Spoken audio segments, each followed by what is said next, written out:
Guys, welcome back to my channel কাকলির রান্নাঘরে সবাইকে স্বাগত। আজকে আমি নিয়ে এসেছি চিংড়ি মাছ। আমি নারকেল চিংড়ি তৈরি করব, তার জন্য 300 গ্রাম চিংড়ি মাছ নিয়েছি। আমি চিংড়িগুলোতে একটু নুন হলুদ মাখিয়ে,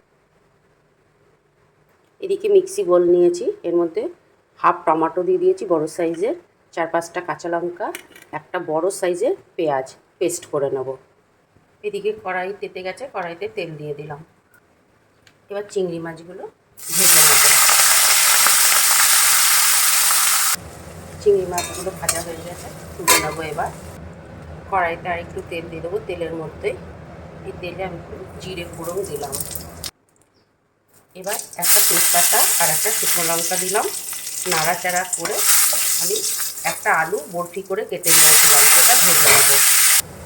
আমার আলুগুলো ভাজা হয়ে গেছে। এবার পেঁয়াজ বাটার যেটা বাটনাটা করে রেখেছিলাম, টমাটো পেঁয়াজ লঙ্কা, এটা দিয়ে দিলাম, দিয়ে কষিয়ে নেবো। বন্ধুরা, যে যেখান থেকে দেখছে আমার দশটায় যদি ফেসবুক থেকে দেখো অবশ্যই লাইক করে দিও। আর যারা সাবস্ক্রাইব করেনি ইউটিউবে, তারা যদি প্রয়োজন মনে করো যেন রেসিপিগুলো ভালো লাগছে, অবশ্যই একটা সাবস্ক্রাইব লাইক কমেন্ট করবে। কিন্তু একটাই অনুরোধ তোমাদের কাছে, সাবস্ক্রাইব করে দিও না, না হলে করো না। যদি ভালো লাগে তাহলে করো পার্মানেন্টভাবে, আর যদি না করো তাহলে ঠিক আছে। কিন্তু আমি আশা করব তোমরা এটা করবে না, দেখবে। হলুদ দিলাম, এর মধ্যে লবণ দেবো আন্দাজ মতো। তোমরা যেরকম লবণ খাবে সেইভাবে তোমরা লবণটা দেবে। খুব ভালো করে কষিয়ে নেবো।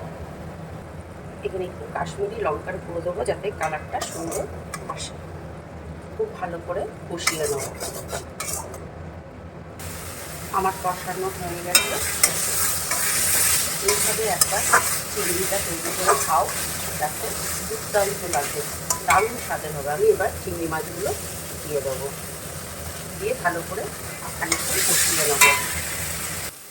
এবার এর মধ্যে যেই নারকেলটা কুড়ে রেখেছিলাম সেই নারকেলটা দিয়ে দেবো, দিয়ে সুন্দর করে একটু জলের ছিটা দিয়ে ভালো করে কষিয়ে নেব।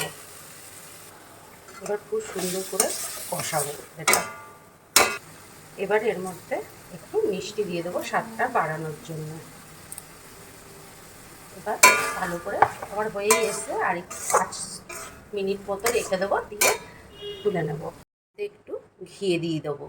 ঘি দিলে কি হবে, এর স্বাদটা দ্বিগুণ বেড়ে যাবে। এবার নামিয়ে ফেলবো। চিংড়ি দারুণ একটা রেসিপি তোমাদের সঙ্গে শেয়ার করলাম, দুর্দান্ত স্বাদের। একবার এইভাবে তৈরি করে দেখো না কেমন লাগে। একদম গরম গরম পরিবেশন করবে, দুর্দান্ত লাগবে। তাহলে চলো, নেক্সট ভিডিওতে তোমাদের সঙ্গে দেখা হচ্ছে। যদি ভালো লাগে অবশ্যই আমার চ্যানেলটা একটা সাবস্ক্রাইব লাইক কমেন্ট করে রাখবে। আর যদি ভালো না লাগে তাহলে দেবে না। একটাই অনুরোধ, যে সাবস্ক্রাইব করে সাবস্ক্রাইবটা তুলে দিও না বন্ধুরা। তোমরা তো পাশে না থাকলে আমি কিভাবে উৎসাহ পাবো। তাহলে চললাম।